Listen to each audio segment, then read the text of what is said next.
let's get to the defensive side of the ball. I thought edge defender was going to be really deep this year with a bunch of potential first-round grades. We ended up with 4, but a bunch of second-round type of players. Most notably, we're gonna have Rashawn Gary.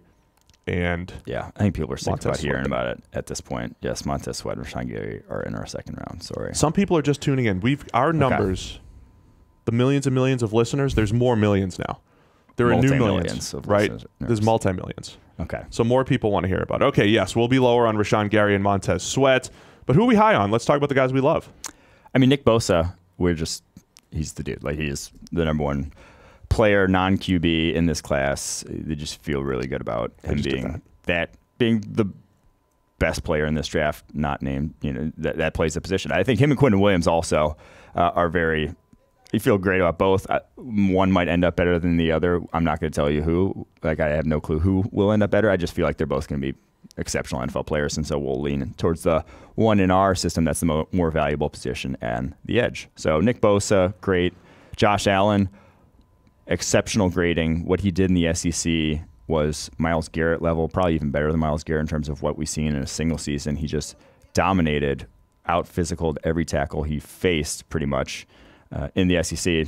So not a lot of questions there. He's not a complete player. He doesn't have nearly the refined pass rushing skill set that Bosa has, but he's what he can do athletically is just special. Even if he didn't test necessarily off the chart special, he reminds me of Khalil Mack in that way, where he just moves differently than what you'd think for a 6'5", 260-pound man. And I've written it up a couple times now, but would love to see him play a little coverage because of those movement skills. Watching him run with the running back on wheel routes, run with tight ends down the seam, and make pass. He had 4 pass breakups on only 20 targets last year. Yeah. So you're not drafting him for his coverage ability, but one of the few guys that you draft in the top 5 and say, I wouldn't just have him rush the passer. I would actually tap into that a little bit.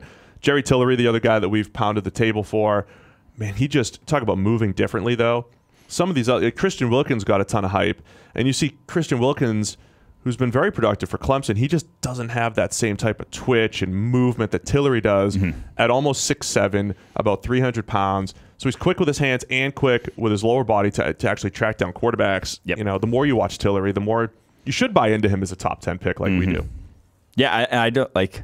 The only difference between him and DeForest Buckner coming out a few years ago and why Buckner was, top 10 was because Buckner had 10 sacks. Tillery only had 6. Like, that 10 sack number really pops out in your pops out to the eye. Right. And I think that's why Buckner, 6'7", whatever. Tillery tested out more athletic, grade wise was better for us.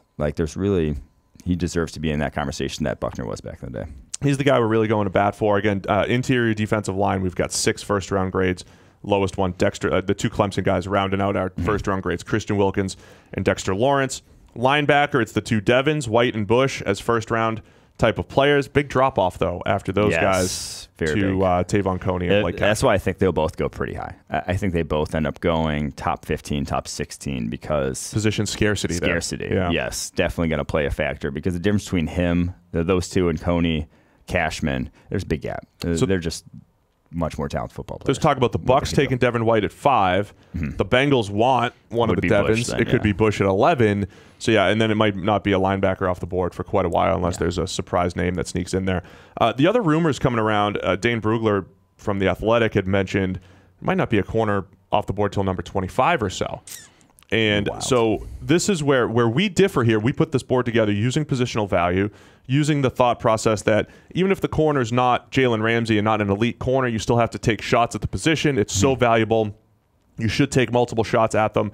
So we push them up the draft board a little bit, but we also like these guys too. Byron Murphy from Washington, Greedy Williams from LSU, DeAndre Baker from Georgia, all bring slightly different things to the table. There are 3 first-round corners. Yeah, and a lot of the reason is because Murphy and Williams, we talked about it a lot, the scheme specificity for both of them, we feel very comfortable about Murphy in his own scheme translating and being a very good cornerback in his own scheme. Greedy Williams in a man scheme translating and being very good in that sort of scheme. We feel confident about both those projections. That's why we're saying, you're one of those 2 teams. You're drafting it. You're a team that runs a system like that. You're drafting the top 10. You should be willing to consider them because of how translatable their skill sets are to those specific sort of schemes. So we're talking about teams like the Steelers in the 20s could get a Byron Murphy who's a perfect zone corner. The Chiefs, is Greedy Williams going to be there?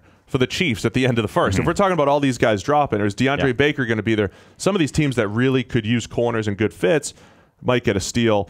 David Long is our number 4 corner, the guy from Michigan that we love. Movement skills, cut down on some of the grabbiness. And then safety, a big clump of them in the second round, even late first into the second round. There's just a bunch of different guys, and it's going to be all scheme fit, usage patterns. So I think using the PFF draft guide to kind of break down their strengths and weaknesses, listening to our analysis as we break down the position groups on YouTube is going to be key to figure out what you're getting with all of those guys, because they all bring something different to the table. Yes, Nasir Adderley, Darnell Savage in our first round, the Delaware and Maryland safeties, respectively, for their free safety ability, the ability to cover ground in the middle of the field. And then Taylor Rapp, Amani Hooker, Chauncey Gardner-Johnson round out our top 5, but they're all just vastly different players than those top 2 in terms of their more box safety, more slot coverage ability, more around the line of scrimmage guys.